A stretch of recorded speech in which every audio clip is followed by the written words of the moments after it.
Exodus TV தொகுத்து வழங்கும்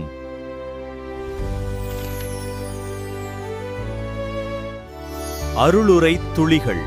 அன்பான சகோதர சகோதரிகளே, இயேசு கிறிஸ்துவின் இனிய நாமத்தில் எக்ஸோடஸ் டிவியின் அருளுரை துளிகள் நிகழ்ச்சிக்கு உங்களை அன்புடன் வரவேற்கிறோம். இந்த நிகழ்ச்சி உங்களுக்கு ஆசீர்வாதமாக இருந்தால் எங்கள் சேனலை சப்ஸ்கிரைப் செய்து லைக் மற்றும் ஷேர் செய்து மற்றவர்களும் தேவனுடைய வார்த்தையால் ஆசீர்வாதம் பெற உதவுங்கள். கர்த்தருடைய நாமம் மகிமைப்படுவதாக. ஆண்டவராகிய இயேசு கிறிஸ்துவினுடைய இனிய நாமத்தினாலே அன்பின் வாழ்த்துக்கள். நம்முடைய காலை வேளை தியானத்திற்காக நம்முடைய வேதாகமத்தில் இருக்கக்கூடிய ஒரு நபர் யோபு என்கிற மனிதனை குறித்து நாம் சிந்தித்துக் கொண்டு வருகிறோம்.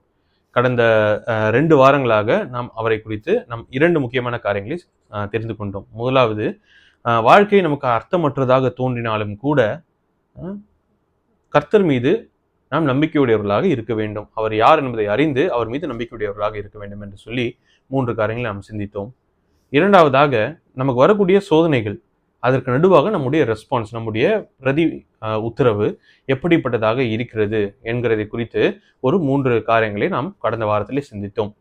இன்றைக்கும் கூட அதே யோபனுடைய வாழ்க்கையிலிருந்து நாம் கற்றுக்கொள்ளப் போகிற 3வது முக்கியமான தலைப்பு என்னவென்று சொன்னால், நமக்கு வரக்கூடிய சோதனைகளுக்கு நடுவாக கர்த்தருடைய திட்டம் என்ன என்பதை நாம் அறிந்து கொள்ளக்கூடியவர்களாக இருக்க வேண்டும்.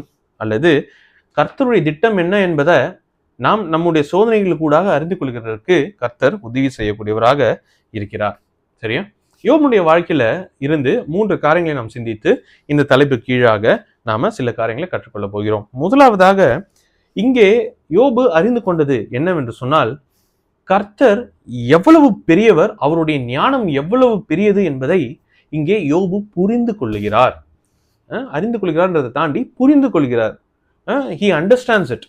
கர்த்தருடைய வல்லமை, அவருடைய ஞானம், அவருடைய மகத்துவம், அவருடைய அந்த பிரம்மாண்டம் என்ன என்பதை இங்கே யோபு புரிந்து கொள்ளக்கூடியவராக இருக்கிறார் என்பதை நம்மளால வாசிக்க முடியும். சரிங்களா? நாம இங்க 42வது அதிகாரத்தினுடைய 2வது வசனத்துல நம்ம வாசிக்கும் பொழுது அங்கே யோபு ஒரு ஸ்டேட்மெண்ட்டை அங்க சொல்றார். என்ன? தேவரீர் சகலத்தையும் செய்ய வல்லவர், நீர் செய்ய நினைத்தது தடைப்படாது என்பதை அறிந்திருக்கிறேன் என்று சொல்லக்கூடியவராக இங்கே யோபு இருக்கிறார்.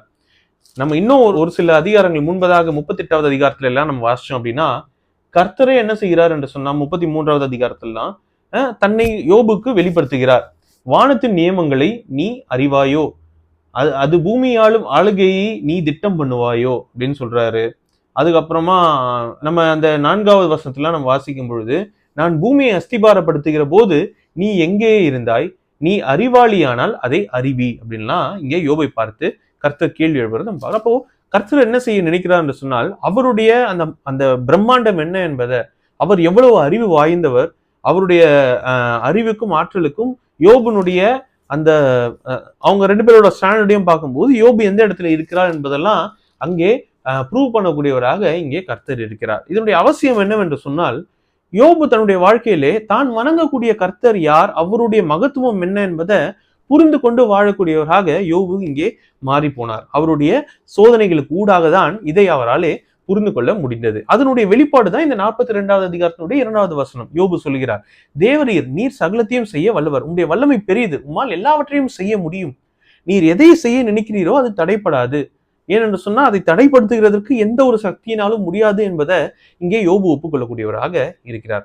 அப்போ இன்றைக்கு நம்முடைய வாழ்க்கையிலே வரக்கூடிய ட்ரையல்ஸ், சோதனைகள் ஊடாக நாம கர்த்தரை குறை சொல்லாதபடிக்கு அதிலிருந்து நமக்கு கர்த்தர் கற்பிக்கக்கூடிய காரியம் என்ன, கர்த்தர் நமக்கு எதை கற்றுக் கொடுக்க வேண்டும் என்று சொல்லி விரும்புகிறார். நம்முடைய வாழ்க்கையினுடைய எந்த ஒரு பர்பஸை, எந்த ஒரு காரணத்தை நாம் கண்டு கொள்ள வேண்டும் என்று சொல்லி கர்த்தர் விரும்புகிறார் என்பதை நாம யோசித்து பார்க்க வேண்டியது அவசியம்.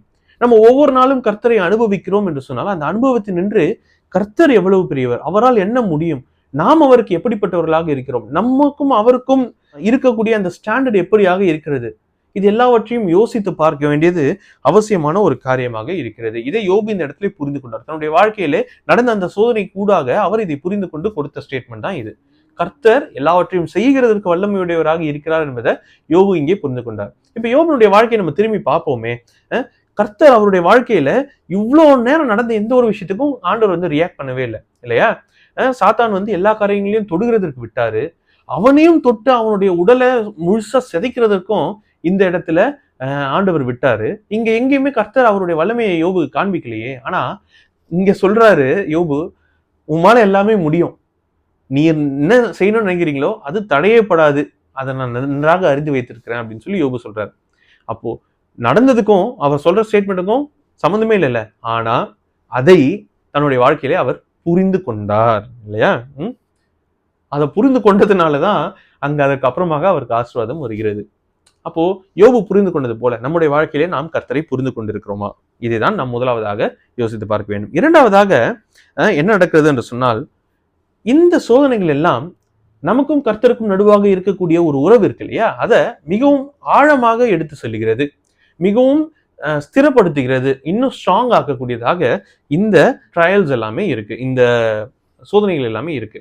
42வது அதிகாரத்தினுடைய 5வது வசனத்துல இங்க யோபனுடைய ஒரு எக்ஸ்பீரியன்ஸ் என்ன, இத்தனை நாள் நான் இதை காதுனால உங்க குறித்து நான் கேள்விப்பட்டேன் ஆண்டவரே, நீர் யாரு, நீர் எவ்வளவு பெரியவர், உங்களுடைய வல்லமை என்ன, இது எல்லாத்தையும் நான் காதுனால கேள்விப்பட்டேன். ஆனா இன்றைக்கு இப்பொழுதோ என் கண்ணும்மை காண்கிறது, இதெல்லாம் எனக்கு நடந்து நீர் எவ்வளவு பெரியவர் என்பதை என்னுடைய வாழ்க்கையில நான் பார்க்கும்படியாக நீர் உதவி செய்திருக்கிறீரே அப்படின்னு சொல்லி இங்கே யோபு சொல்லக்கூடியவராக இருக்கிறார்.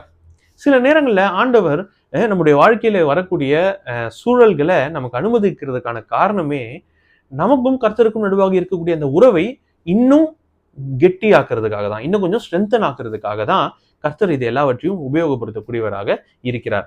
இன்றைக்கு அந்த வாய்ப்பை நாமும் பயன்படுத்தி கொண்டு கர்த்தருக்கு நெருக்கமாக போகிறோமா என்கிறது தான் கேள்வியே. சரிங்களா? அப்போ நமக்கு வரக்கூடிய பிரச்சனைகளிலே நாம் கர்த்தரை விட்டு தூரம் போகிறோமா அல்லது அவருக்கு நெருக்கமாக போகிறோமா? அவரை அறிந்து கொண்டோம் என்று சொன்னால் அவருக்கு நெருக்கமாக போகக்கூடியவர்களாக நாம் நம்முடைய வாழ்க்கையிலே மாறி போவோம்.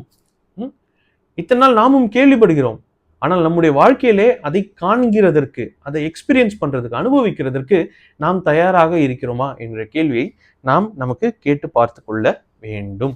இது யோபனுடைய வாழ்க்கையிலிருந்து நாம் கற்றுக்கொள்ளக்கூடிய இன்னொரு காரியம். மூன்றாவதாக கூட நாம் ஒரு வசனத்தை வாசிக்க முடியும். 42வது அதிகாரத்தினுடைய 10வது வசனத்திலே கர்த்தர் என்ன செய்கிறார், யோபனுடைய சிறையிருப்பை மாற்றினார். அப்ப இதுல இருந்து நாம் கற்றுக்கொள்கிறது என்ன, ஒரு பெரிய ஹார்ட்ஷிப், ஒரு பெரிய சோதனை காலம் வந்த பிறகு கூட செழிப்பான காலங்கள் வருகிறதற்கான வாய்ப்புகள் இருக்கிறது. இதை நான் இன்னொரு வகையில சொல்ல வேண்டும் என்று சொன்னால், God can restore the entirely broken life. முழுவதுமாக உடைந்து போன வாழ்க்கையை, முழுவதுமாக சுக்குநூறாக உடைந்து போன ஒரு விஷயத்தை கூட கர்த்தரால் மறுபடியுமாக மீண்டும் ஸ்திரமாக, இன்னும் பெட்டரா, இரட்டத்தனையாக கட்டி அமைக்க முடியும் என்கிறதை யோபனுடைய வாழ்க்கை நமக்கு காண்பிக்கக்கூடியதாக இருக்கிறது. நம்ம இங்க வாசிச்சோம் அப்படின்னா, யோபுக்கு முன்னிருந்த எல்லாவற்றை பார்க்கிலும் இரட்டத்தனையாய் கர்த்தர் அவனுக்கு தந்தர்லினார் என்று சொல்லி வாசிக்கிறோம் இல்லையா? அப்போ யோபு எல்லாவற்றையும் அப்படியே டபுளா பெற்றுக்கொண்டார். எதனால? கர்த்தரை ஸ்திரமாக பிடித்து கொண்டபடியினாலே. அப்போ இந்த சம்பவம் நமக்கு எதை குறிப்பிடுகிறது? நாம கர்த்தரை ஸ்திரமாக பிடித்துக் கொள்ளும் பொழுது, அவர் மீது இருக்கக்கூடிய விசுவாசம் உடையாமல், நகராமல், அசைக்கப்படாமல் நாம் பார்த்து கொள்ளும் பொழுது, நம்முடைய வாழ்க்கை எவ்வளவு நொறுங்கி போயிருந்தாலும் பரவாயில்ல, எவ்வளவு சுக்குநூறாக நொறுங்கி போயிருந்தாலும் பரவாயில்ல, God can restore it. அதை மறுபடியும் கட்டி அமைக்கிறதற்கு கர்த்தராலே முடியும் என்பதை நாம் மறந்து போய்விட வேண்டாம். சரிங்களா? இன்னைக்கு வரக்கூடிய ஸ்ட்ரகிள்ஸ், இன்னைக்கு நம்ம ஃபேஸ் பண்ணக்கூடிய கடினமான சூழல்கள் எல்லாம் எதிர்காலத்திலே கர்த்தருடைய வாழ்க்கையை கட்டமைப்பதற்கான படிகளாக இருக்கிறது என்கிற அந்த கண்ணோட்டம் நமக்கு அவசியமாக வேண்டும் என்கிறதை இந்த காரியம் நமக்கு காண்பிக்கக்கூடியதாக இருக்கிறது. சரிங்களா?